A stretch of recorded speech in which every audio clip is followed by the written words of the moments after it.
અંકલેશ્વરના સારંગપુર વિસ્તારમાં આવેલા ઓમનગરના એક રહેણાંક મકાનમાંથી પોલીસે ₹10.19 લાખની કિંમતનો 20 કિલો ગાંજાનો જથ્થો જપ્ત કર્યો છે।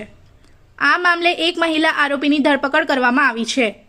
અંકલેશ્વર જીઆઈડીસી પોલીસ ટીમે ગુપ્ત માહિતીના આધારે આ કાર્યવાહી કરી હતી। સારંગપુર વિસ્તારના મીરાનગર નજીક આવેલા ઓમનગરમાં દરોડા પાડવામાં આવ્યા હતા।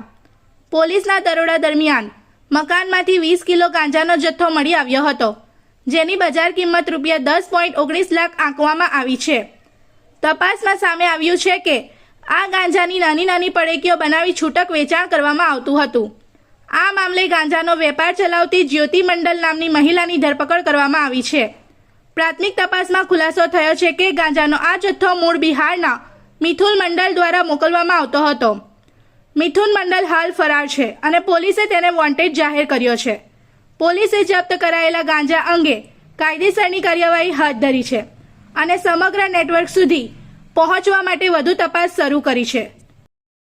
इस वीडियो को लाइक करें, हमारे चैनल को सब्सक्राइब कर बेल आइकन जरूर प्रेस करें हमारी न्यू वीडियो सबसे पहले देखने के लिए।